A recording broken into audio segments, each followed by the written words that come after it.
communism. You like the weekend? Thank a union for that. Thank some communists for that, okay? It's time for dramatic action. We're going to do the same thing over here. It's going to be a very safe city very soon. We're not looking to just take years, because a lot of people die in years. And we've got incredible people in this country, except we have to allow them to do their job. And that we will deliver like nobody's ever delivered before. I actually think it's easy.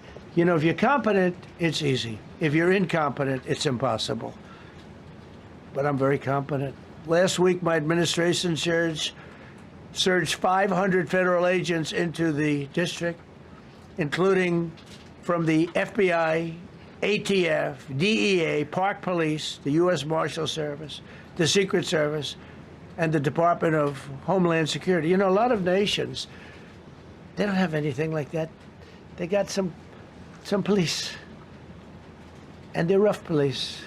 They don't have DEA, ATF, FBI, Park Police, the U.S. Marshal Service, Secret Service, Department of Homeland Security. They got some police, but they're rough police, and they do their job. They don't have crime. We're not going to have crime either. They made dozens of arrests, and that's what starts to happen. Again, cashless bail. Watch what we do with that. Today, we're formally declaring a public safety emergency. This is an emergency. This is a tragic emergency. And it's embarrassing for me to be up here. You know, I'm going to see Putin. I'm going to Russia on Friday. I don't like being up here talking about how unsafe and how dirty and disgusting this once beautiful capital was, with graffiti all over the walls. It's another part of it, by the way, because we're talking about safety, but we're also talking about beautification. We have the most beautiful, potentially, capital in the world. We always had. But people come from Iowa, they come from Indiana, they come and then they get... This is a great question. Where is it? Someone said, after the second time, how can people still believe what he's saying? Where did it go? I can't find it. After he got elected the second time, it's actually hard for me to listen to him talk. All the confidence and charisma is gone. How are still people falling for this? It's because of what he's saying. If you noticed, what he's saying is something that many right-wing politicians have said since the inception of the American state. The notion that, like, black and brown people are scary and they're ruining our big, beautiful cities. It's just a more modernized version of it. So you don't really need a lot of charisma when there is already, centuries of delicately crafted anti-black propaganda, anti-brown person, like these guys are different than us, type of propaganda that he can just like rely on. It's not just Fox News. This is far before Fox News. That's why I say like anti-blackness is fundamental. It's foundational to American societal development. So all he's basically doing is relitigating that same exact fear that many Americans have, and that's all they need to hear. They see it as him truth telling. Do you understand? And it's also like a bunch of other boomer problems as well. I mean, if you notice, he's like talking about the beautification of the city by like tackling graffiti. Like no one under the age of 35 is going to look at that and be like, wow, I'm glad that they're tackling it. Like that's not a significant problem facing any American, not even 35, under the age of 45. Who gives a fuck if there's graffiti everywhere? Are you kidding me? Make affordable housing happen, okay? People can't live in homes, and you're talking about like people vandalizing the beautiful city with graffiti. No one cares. I don't care. Graffiti is so not an issue that I would say that like in the millennial generation and onward, people literally commission graffiti artists to do like murals and shit. It's over. Like that's not a real point of contention at all for many people. The reason why he's doing that is because he's an old dipshit and he is commanding the attention of other old dipshits who do care about that sort of thing and think like, oh my God, it's riddled with crime. Yeah, the pull up your pants caucus celebrating is right. That's exactly what's happening here. We're going to make it illegal to have your pants sag. That's right. It's no longer a thing. Because, like, remember, guys, a lot of racialized language in this country is insidious. It's like hidden. It's not. It's something that most people tune into, but refuse to acknowledge as like racialized. You can't just like straight up slam the N-word into your fucking propaganda because people will go, oh, that's a bridge too far for me. But if you hit it from different angles, like saying that they're thugs, saying that there's a lot of crime that they are doing, saying, you know, at different times there has been different versions of relitigating this same cycle, the same understanding that like black people are violent savages who are constantly doing crime and must be violently put down with a veneer of plausible deniability, then you can get away with it. Mugged? Not going to happen. Keep coming, because by the time you get your trip set, it's going to be safe again, and it's going to be clean very quickly. We're going to replace the medians that are falling down all over the roads. We're going to replace the potholes. We're going to put a nice new coat of asphalt over the top. No, we don't have to rip the road out and spend 7 years building a new road because they cut everything. Because some designer said, well, we need a 1/4 of an inch more turn for safety reasons. No, we're going to do it right. We're going to get it done quickly. So today we're declaring public safety emergency in the District of Columbia. And Attorney General Pam Bondi, who's fantastic, is taking command of the Metropolitan Police Department as of this moment. And I'll be making the appropriate notifications to Congress and to the mayor, our new DEA administrator, who's one of the top in the country.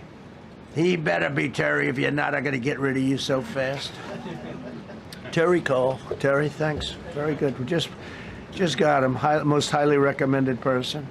Bro, why can't he do something about a real issue instead of making everything worse? What do you mean? That's the whole principle behind reactionary politics. And it's looking at the reasons as to why crime persists, and instead of actually tackling the material inequities at the heart of why crime happens, okay, instead of tackling the root of why these crimes happen, which is of course woke, gay, and socialist, the solution to these issues. So you can't do that. You have to continue. You have to continue with more and more violent and apprehensive law enforcement policies. It's just law and order. That's what you got to do. More law and order. More law and order. Which of course exacerbates the inequalities anyway. It doesn't actually solve the problem at all. It maybe like sweeps it away from the public eye for a little bit. And you'll be designated as the interim federal commissioner of the Metropolitan Police Department, okay? And you run them tough. They're good. You have a lot of good people. You have people that shouldn't be there.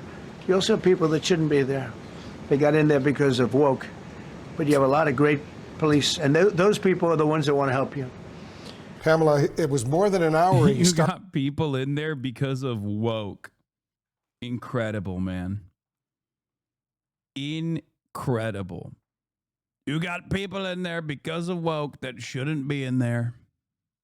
I mean, what do you say to that? What do you say to that? That's the president, man. Let's continue, I guess. This news conference, and it's been going on, answering a bunch of questions. Yeah, and this is significant because what he announced today is a federal takeover of D.C. police and deploying the National Guard. I mean, this is, as far as I know, unprecedented to hear it. National Guard and potentially other U.S. military troops down the road. Exactly, and he made it clear that this could just be the beginning, that it might not just be D.C., and I think that that is significant as well. And of course, this is an extraordinary move by the president. I want to bring in our Brian Todd here. Brian, we're already getting reaction from D.C. council members. We are, Pamela and Wolf. This coming into CNN from Council Member Charles Allen of the 6th Ward in D.C. His post is, quote, "The president taking over local control of MPD and putting the U.S. military onto the streets of D.C. under the guise of public safety is wrong. It's an extreme, outrageous, and dangerous move for our city and the safety of all of our residents." He's the first city council member to react to this whole thing. None of them had reacted really last week to this in any real measure. This is the first time a city council member has reacted. Is it blue and on to think this is another Epstein distraction? No, I think this isn't an Epstein distraction necessarily. I think this is just like another part of the broader plan. I don't think it's even blue and on to suggest that this is like the ultimate goal, which is to violently take over any sort of crime enforcement and give it directly to the hands of a much more servile federal law enforcement that is beholden to Donald Trump first and foremost. It's just like they don't want any sort of localized control. They don't want any sort of like blue cities making decisions that would protect their own citizens, protect their own local constituents. They want basically all control to be in the hands of the administrative state, and they want to engage in a fascist takeover of cities. I think that's what it is. Like, they see the kind of language coming from Zoran Mamdani, for example. And it's like, oh, you do this to DC first, and you have a successful strategy that you've implemented in terms of like a brown shirt fascist takeover over the Capitol. Then you can do it in New York City too. It's I mean, it started not with DC, but it started with like Los Angeles. Los Angeles was the blueprint. Act as though crime is completely out of control and forcibly federalize the National Guard against the demands or the interests of the state governance itself, and use that as a threatening military presence to violently stop any sort of pushback from the local citizens. Portland is another example as well. Portland and Trump 1 was a perfect example of this. And I think like it's DC, LA, it will be New York tomorrow, I think. That's what I think is going on. And if there's no pushback whatsoever, if there's no mobilization against this sort of thing, and if there's no like institutional setbacks presented by the party that is supposed to be at odds with this sort of thing, then we'll just have a complete fascist takeover with very little hurdles implemented in the direction of making sure that America remains a democracy. And come out strongly on this. We're also reaching out to Mayor Muriel Bowser's office and the office of the Metropolitan Washington Police Department for their response. We started to reach out to them while this news conference was going. What's interesting is like there were reasonable grounds for something similar to have been done under the Democratic leadership of Joe Biden with states like Texas, where Governor Greg Abbott was literally going against the interests of the federal government, going against the interests of the administrative state, going against the demands being made at the federal level for how to deal with migration into the country. And yet no such incident took place when there was actually a reason for Biden to do this. You understand? Like, Biden should have done this. This is something that I said Biden should have done. And of course, at the time, many people were like, well, don't you think that that would be a dangerous precedent to set? No, because if a state is deciding that they're just going to violate the aspects of the federal government that have full control over like immigration, for example, and they're just going to seemingly decide on their own what to do, and then they're going to do human trafficking, which is what Greg Abbott and Ron DeSantis famously did when Biden was president, then you have to punish them. Otherwise, if you don't fucking punish them, they're just going to continue doing it. And what I was demanding at that point was actually doing law and order, not like a fake made up crime, or not like a normal part of existing in a city that already has like local forms of policing to deal with these sorts of things like carjackings and the like. But instead, like, a state directly violating orders from the federal government. And Biden didn't do it, and Republicans still ended up doing it anyway. So this is the point we're at. It's like Democrats being like, oh, well, we got to protect the institutions, the sanctity of our institutions. If we like violate something, if we actually violate previous norms like this, then Republicans will violate them when they come into power. And it's like, okay, but they already are going to do it, and they have done it, and they're going to continue doing it anyway. You have to, at some point, you have to fight fire with fire and actually actively push back.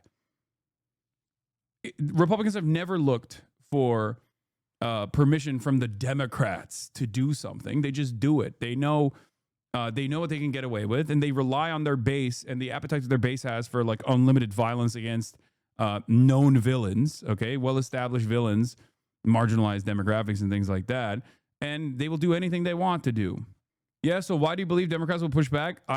What point did I say they are pushing back? I'm saying that they're not, and I wish they would. On. No word back from them yet. The mayor has been fairly muted in her comments on this. She did speak out yesterday in an interview, but did not openly criticize the president for this.